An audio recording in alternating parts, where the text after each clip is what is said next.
Well, do you know what? It's less of a gig nightmare. It's more of a pre-gig bleeding into the gig nightmare. Okay, so what happened is the band Squeeze, which is Jules's original group, we know the guys in it very well, and in fact, Glenn Tilbrook, the main sort of songwriter, lives very local to me in South London. So and they'd guested with us on Jules's gigs and shows and stuff. So they had a bass player at the time. This was the late 90s, I think about 98. Okay. And then sadly, I think their bass player's passed away. I think his name was Alair Pender. Okay, yeah, I don't know. I think he's no longer with us, but so this was in 98, and he couldn't make the gig because he was living in France, and the gig was local to me in southeast London, in Blackheath. So Glenn Tilbrook called me up in the summer and said, Dave, can you play in the band? And I was thrilled because as a kid I was a big Squeeze fan. I bought all the singles, and even though I'd played with Glenn and Chris and Jules and Gilson, all members of the band, I'd never played in Squeeze, And at the time, Jules's brother Chris was on organ with them, and I just thought, wow, this is great. Even if it's a one-off gig, I can say I finally played with Squeeze. So this was the summer, and Glenn said, okay, so I'm going to send you loads of cassette tapes. Yes, folks, that's cassette tapes again. And he said, and I thought, the summer, that'll be great. It's kind of, it's not till December.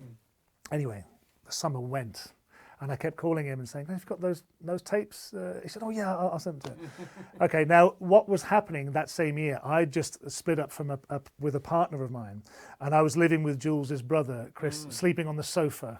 I was in between homes, and so life was a bit frantic, and it was a bit hectic, and it was very unsettled, but I was still excited about this gig. So anyway, I should have done something about this. I should have been more proactive, because the cassettes turned up the night before the gig. Okay, it was a New Year's Eve gig, and they turned up the night before. Not the day before, the night before. Now, I don't know if you're familiar with Squeeze songs, but they're very tricky songs. They're very complex. They're not, you can't busk them, and, So I just thought to myself, oh my days, the only way, and we had a rehearsal at 4 o'clock the next day, the only way that I can learn these songs, and I knew that I couldn't do them my usual way, which is meticulously translate. There was no time for that, because there was like 28 songs I had to learn, 28 complex songs. So I just thought, I'm going to have to stay up all night, literally all night, but just do cheat sheets, just do chord charts, with the odd bit of notation. So I just thought, okay, but I need some substance. I'm really hungry. So I went to the local takeaway, and I think I had like some kind of prawn curry, and I bought this back, and I sort of wolfed this down, and like an hour in, and I've got like 2 charts done, and then I start to really sort of sweat. This cold sweat's pouring off me, and I'm getting all these stomach cramps, and I'm just feeling something's really wrong here, The next thing is I'm dashing to the bathroom, being very, very, very ill indeed. And then I come back, and honestly, I felt like death. I just thought, I'm going to have to call an ambulance. I'm thinking something's... Now, I didn't know if it was food poisoning, a food bug. It might have been the stress of what was happening in my life at the time. But I just thought, I've only got like 27 more songs to, and I'm feeling like I need to call an ambulance. And I just thought, what do I do? Because the gig's the next day. They're not going to find someone now. They've got more chance of me somehow pulling myself together.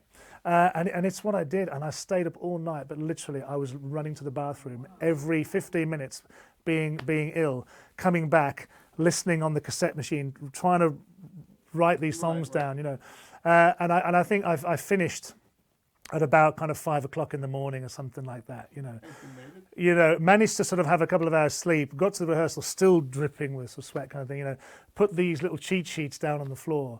We did the thing, and we did the gig, and amazingly, it went well. It went okay, and afterwards, like people said, "Okay, well, that's fantastic." I collapsed after the gig. I just hit the deck, kind of thing, because I was. But it just shows you what you can do if you.